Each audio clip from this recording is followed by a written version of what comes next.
37%. Republicans still supporting for the most part. 8 out of 10 Republicans still supporting. These numbers are still holding. But man, is he bleeding independents. And of course, this is a low for a Fox News poll. He was at 32% in a poll earlier this month. Gallup, they usually have him around 36, 37, 38. The base is holding, but he's losing everybody else, isn't he? I think people are looking for where's a win. You told us there was going to be all this winning.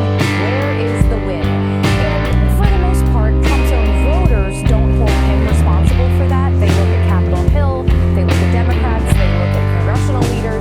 They say this is what's causing the winning to have not happened in the way we were promised. But voters who were not Trump voters, but maybe were willing to give him the benefit of the doubt, maybe didn't participate in the last election, but are observers of politics, they are now wondering, where are the wins? And so that's why I think this tax reform question is so interesting, because it's a chance to get something through Congress. It's a chance to find an issue that Republicans are fairly unified on. It could give the president that kind of a win, and yet from my vantage point, it doesn't seem as though the president is as focused on that as he is on, say, a fight with the Gold Star family and things like that. And I think that's what you're seeing in these numbers. Voters saying, where's the win?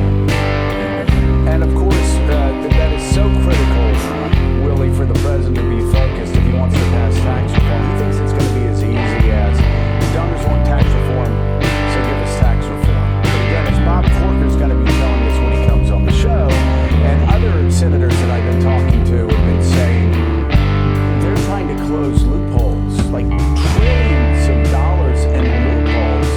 K Street is going to swarm all over this place, and you're going to even have Republicans' knees buckling. This is, as he said, this is going to be tough. You need a president that is focused nonstop, that's bringing people in, that's explaining them, not just bringing them and going, you're beautiful, you're great, this is the greatest bill ever, but explaining, hey, listen, this is going to be tough, but this is what you can tell your constituents. If we pass this tax reform, X, Y, and Z is going to happen. He was never able to do that on health care reform. Any reason to believe he's going to be able to do it on tax reform? Well, no, and he made that promise again last night, reportedly to a group of donors on his trip, where he said, we are going to get tax reform by the end of the year. He's got to have tax reform. He's got to have something on the board at the end of his first year. He can go back to Gorsuch. That was a big win, driven largely by Mitch McConnell, of course. He can talk about the strength of the economy. We can dispute some of those numbers, Harold, but he and Senate Republicans, and the reason a lot of them haven't crossed him in a way that Bob Corker and Jeff Flake and John McCain have, is because they also need something to go back to their voters and their constituents with and say, look, you voted us in to do tax reform, we're doing it. Otherwise, they don't have much to show either. It's not just the president. Look, I would agree with all you said. There's a long tradition in politics of campaigning one way and governing another. And to a large extent, both of the parties, but the Republicans, it's manifesting itself in the biggest and most pervasive way, are struggling with it. Jeff Flake, who is a friend I served with in the Congress, Bob Corker, who defeated me for the United States Senate almost 12 years ago, they both campaign in ways in which they're now not governing. And you now have a group of Republicans who they've campaigned with a message on anti-immigration, anti-this, anti-that. And that group of people now wants to see Republicans deliver on these things. And they arrive there and they want to govern differently. Democrats have a little bit of it on their side as well. Obama wanted to close Guantanamo Bay and do some things and ultimately did not, and there were voters, Democrats, that were upset.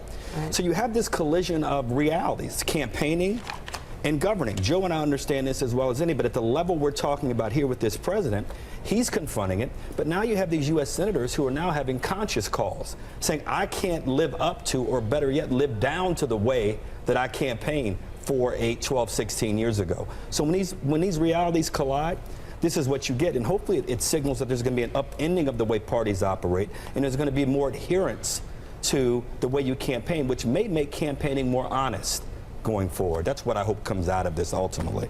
Thanks for checking out MSNBC on YouTube, and make sure you subscribe to stay up to date on the day's biggest stories. And you can click on any of the videos around us to watch more from Morning Joe and MSNBC. Thanks so much for watching.